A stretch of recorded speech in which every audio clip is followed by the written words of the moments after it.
Hello mga kapitbahay and welcome to MP's Cafe. Nandito po tayo sa isa sa mga pinupuntahan at balita natin ay merong isa sa masasarap na kapihan dito sa Pasig City at puntahan natin at alamin kung ano nga ba ang espesyal sa kanilang mga pastries and coffee.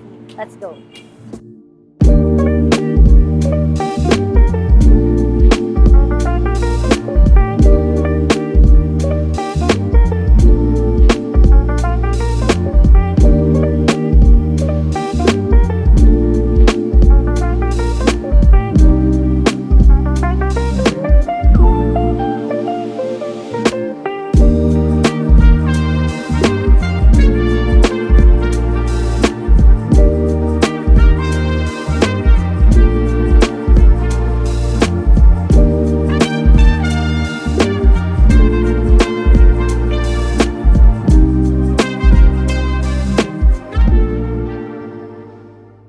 Nandito po tayo sa second branch ng MP's Cafe dahil meron tayo sa Lipa at meron din po tayo dito sa Pasig at makakasama po natin ang owner na si Sister Minette. Good morning, good afternoon, and good evening po. Would you please greet our kapitbahay? Sa mapagpalang araw po. Praise the Lord. And thank you po, Sister Minette, dahil hinayaan niyo pong mabisita namin ang napakaganda po ninyong cafe dito sa Pasig. And this time, gusto po naming malaman ano po ang mga nasa likuran natin na talaga naman pag nakita, mapapako ang mata. Pwede niyo po bang explain sa amin itong ating mga cookies and pastries? Nasa loob ng cake chiller, meron po tayong cheesecake. We have brookie po, banana bread. We have the giant espresso cookies, mga cookies, different kinds of cookies po talaga siya. Then we have muffins and sandwich po. Yes. Kompleto. So, ano po yung sikreto nito? Sino po ang nagbe-bake? Ako lang po ang nagbibig. See, mga kapitbahay. So, ang pinakasikreto nito ay love. Love. Ni Sister Minette. Yes. Ano po dyan yung laging hinahat ng mga age ng mga kids? Cheesecake po. Cheesecake talaga. Okay po. Pero pag medyo teenager or patitas na po, nagaya ko, ano po yung ma-advise sa kanila na nagbabawas ng sweetness? Actually, banana bread po ang kanilang Banana order. bread. And then sa senior naman po na kailangan ng bantayan ang mga blood sugar and diabetes, ano pang yung mga represent? Sandwich. Sandwich. Totoo din po. Ang galing niyo doon. Ang galing niyo po doon. So, ito yung mga pastries and cookies ni Miss Minette. Kaya, pwede niyo pong tikman ito. Dito naman tayo, Wanda, pero before tayo mag-proceed, ng napakaganda po ng inyong shop. Thank So, you. bakit po ito yung napili nating design when it comes sa interior ng ating cafe? Actually, ang nag-design nito si Eldermon. Sa Eldermon na Siya naman, talaga ang ang- daming gift ni Eldermon sa buhay. Siya talaga ang Nag-design. pumipili ng mga design, kasama yung aking mga kids. With the kids na po. Sila po talaga. Balita ko rin po, nakakapunta kayo sa iba't ibang bansa. So, nakakatulong rin po ba ito sa Yes. ideas and designs? Yes po. Yes. So, sa mga gustong mag-business, kailangan nyo po munang lumibot sa mundo. Hindi, pwede po kayo pumunta sa iba't ibang bansa, tama po? Para makakuha ng ideas. Yes po, kahit hindi naman po sa ibang bansa. Kahit dito naman po sa Pilipinas, meron tayong mga cafes na maayos, masarap, magandang ambience. Na let's try support local naman local, po. Yes. right? So, ito yung napaka-cleanest, napaka-clean. At may nakita kami sa dulo, parang meron dong Jenga, Yes. snake and ladder, Uno cards, chess. So, sa mga students kasi sometimes pagka may mga pumapasok dito, mga nagre-relax na mga bata, meron sila, nakakapag-play sila. Tapos, ang matatalo yun ang magbabayad. At meron nagbubulungan po dito sa likod natin ang ating mga nagagwapuhan aming mga barista. at naggagandahang barista. Yeah. Pwede po bang i-share ang kanilang mga name? Si Barista Joanne, and then si Barista Eric. Yan. So sila po ang nagmamanage Yes dito, po. mga barista. So when it comes to drinks naman po, meron tayong mga variety of cold and hot drinks. Pwede niyo po bang i-share sa amin kung bakit ito yung mga flavors at ano po ang mga special effects or flavors na meron tayo? Dito po sa coffee based, ang kadalasan pong ino-order sa atin, caramel macchiato, cafe con leche. Kapag cafe con leche po, balance lang po siya. Balance po yung Oh. pait ng kape and then yung sweetness po. Balance po. Pag gusto niyo naman po ng sobrang sweet, pwede po tayo sa caramel macchiato. And then, kadalasan po ang mga kabataan ang in-order nila matcha. Matcha! Oo, Matcha. matcha. So, ang base po ng matcha natin ay Sa modern tayo, modern products po. products. Meron din po kayong sariling supply. Kumbaga, Yes, dun nyo na rin po kinukuha. Yes po. At ang pinakamahalaga dyan, merong QR code. So, kung wala kayong cash, may QR code. Saka, ito po na nasa photos, kasi ito nangyayari po ngayon sa mga cafe. Kung ano ang nasa photos, yon ay hindi nangyayari. Pero sa inyo po, kung ano ang what you see. Every month po kasi meron kaming nilalabas ng mga different flavors po ng coffee. Okay po. Ito po yung mga classic na in-order sa coffee. So, pagka yung minsan susunod ka sa trend. So, like Biscoff latte. Yes. Sea salt Sea latte. salt. Yes. And then, paano po nila malalaman yung flavor of the month? Meron po ba kayong social media? Yes po, yung we have FB page po, MP's Cafe.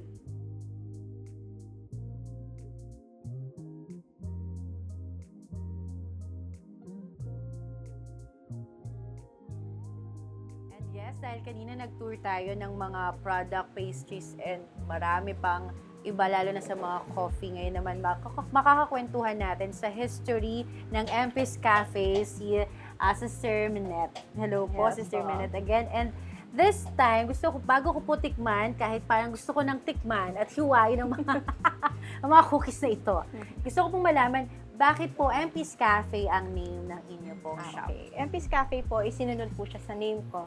So, Yes. Minette Pineda po. So, dun po isinunod yung MP's Cafe. And why na, meron po tayong coffee shop and pastries. Mahilig po ba kayo talagang mag-bake? Mahilig po talaga ako mag-bake, mahilig akong Wow. magluto. And then si Eldermon po, mahilig mag-coffee. Yes. Speaking of Eldermon, baka po may magtatanong sa inyo kung bakit may gitara on the side. Bakit nga po ba may gitara on the Kasi side tayo? ano po siya, before singer-composer po si Eldermon.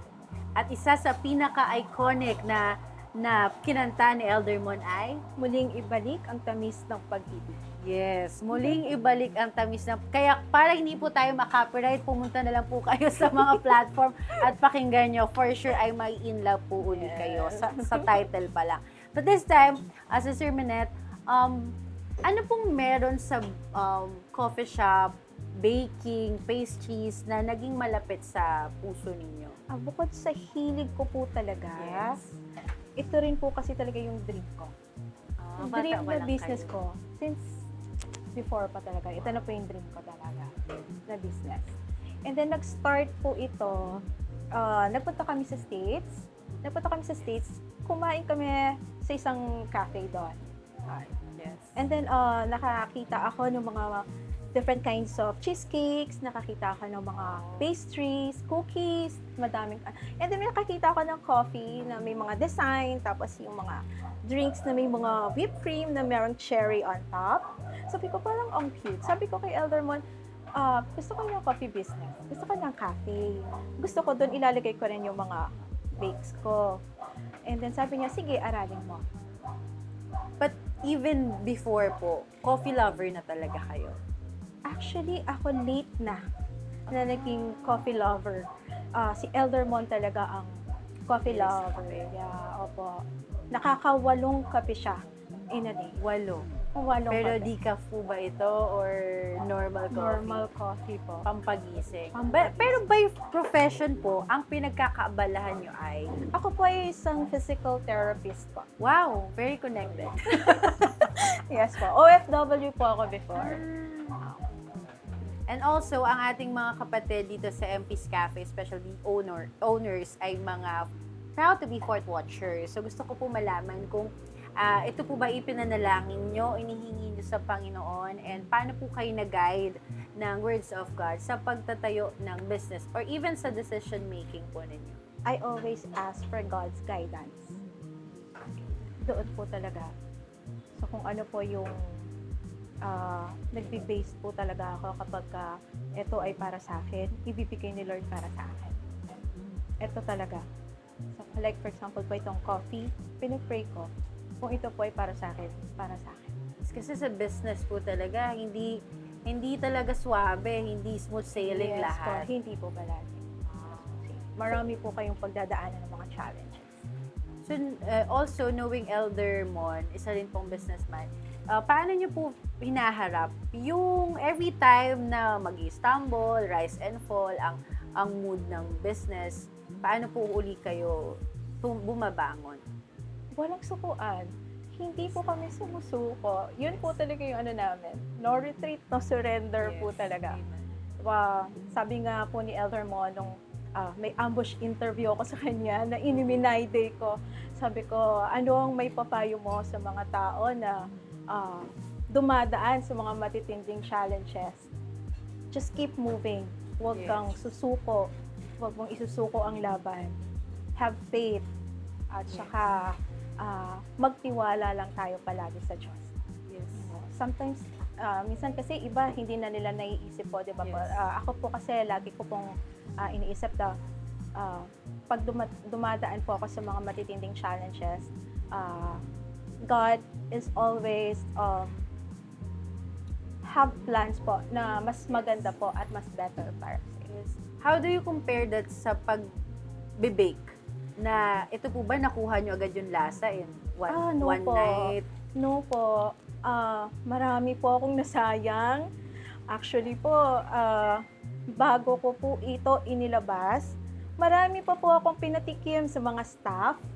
Sa mga staff, sila po talaga yung tumitikim ng mga bakes ko. Pag sinasabi nila, Mama, masarap, hindi po ako nagtitiwala talaga sa sarili ko. Ulitin ko po ulit yan.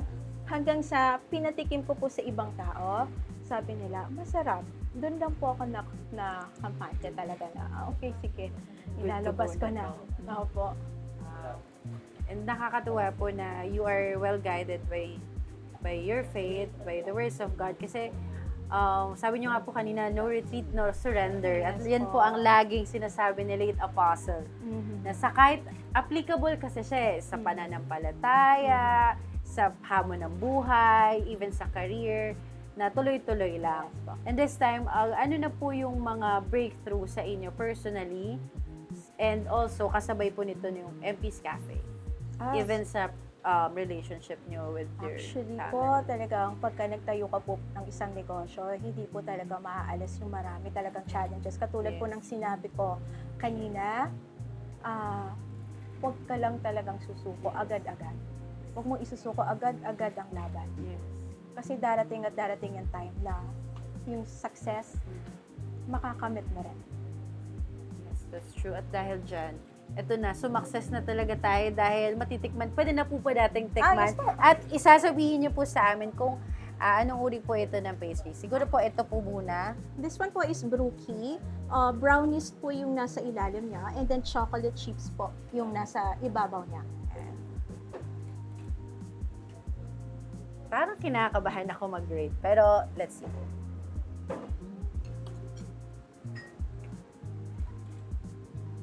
Ay, matay.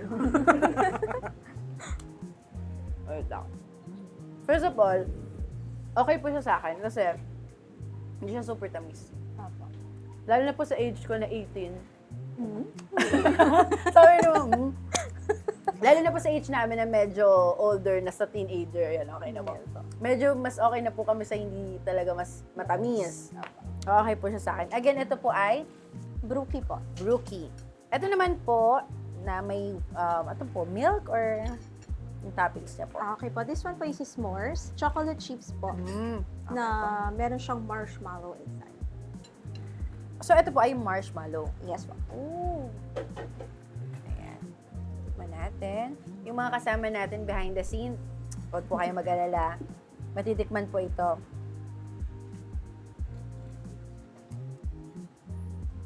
So usually, hindi ko kinukutsara yung cookies.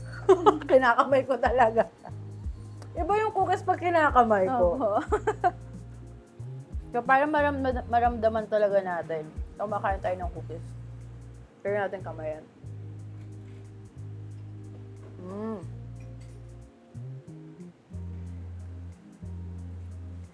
Yung chips niya rin po, hindi ganun katamis. Parang pwede po siya sa lahat ng age. And usually siya, masarap po siya sa black coffee. Yes po. Ayun yung ano po, no? And then, ito po, meron tayo ditong I think that is salted caramel biscoff latte. and ano po ang kanyang may special ingredients po ba to? Or pagdating naman po sa mga drinks, paano niyo po na-discover kapag ito tama na yung lasa, tama na yung timpla? Okay. Ano po, kami lang mga barista ko po, ginagawa ko. Ako po yung gumagawa po ng mga flavors natin. Yes. And then, papatikin ko sa kanila. Pag okay na, papatikin ko kay Elder Mon. Pag okay na, ipapatikim ko naman po sa mga staff na iba. So you need to go to different cafes din po. Hindi lang sa Yes Pilipinas, po. sa iba't ibang bansa. Actually po, nagka-cafe hopping Yun. po ako Tama talaga. po. So, tips yan sa mga gustong magtayo ng business na kailangan talaga mag-discover. At saka hanapin po talaga yung lasa, yung authentic na gusto nyong maging kalabasan.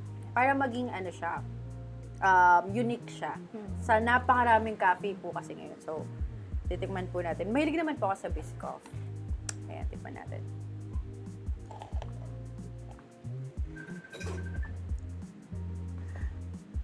Nahimatay din. Pero masarap po Hindi ko na nasasabihin yung brand, pero may kalasa siya. Close po. Pero ang kagandahan po, yung Biscoff na lalasahan mo, and ano po ang base niya? Coffee po. Coffee-based, right? So, hindi kayo manghihinayang, lalo na kung kayo ay coffee lover, dahil malalasahan nyo po. May iba po kasing mga ganitong drinks ng Biscoff or any coffee na pag may hinaluan mo na siya ng milk, mga oatside or any milk base, mas mataas na yung percentage ng milk or yes. sugar or sweetener. Pero this one, sakto lang po siya. Prefer niyo po ba itong hinahalo or Yes po. yes, mas prefer po na hinahalo? Pero pwede din po kayong option ng sugar level or sweetness. Yes po, may mga customer din po na may pinapales po talaga sila ng sweetness po. Ano po yung pinaka laging binabalikan ng mga customer? Here po, pasta. Ayan po, pasta po, carbonara, chocolate chips po. For the coffee po, ang kadalasang order po natin, caramel macchiato po, salted caramel matcha. Yes. So, ito po ay located sa... Here po sa Pasig City. Okay, so ang ganda po nung very strategic yung place dahil meron sa tapat po nito, meron tayong gasoline station, May hospital. hospital. May school po. Yes, and perfect. Isang blessings din po na may ganito kayong spot na daanan siya ng tao. So, madali nyo lang po siyang mapuntahan at pwede nyo po siyang ipin kung meron po kayong maps or ways. Madali lang po siyang mapuntahan. And Ms. Monet, pwede po ba nating imbitahan ng ating mga kapitbahay na tikman at ma-experience itong napakaganda po ninyong MP's Cafe? Okay, invite ko po kayo to try our coffee po here sa MP's Cafe, located po dito sa Pasig City. Thank you. Yes, at kung ako po ang inyong tatanungin sa akin pong mga natikman, 10/10. No, thank you. Hindi, walang biro. Kasi mahilig po talaga ako sa hindi ganun katamis. As titas of Marikina. Ayan, maraming salamat mga kapitbahay at abangan nyo pa po ang susunod na ating mga episode at pupuntahan dito po sa ating Slice of Life.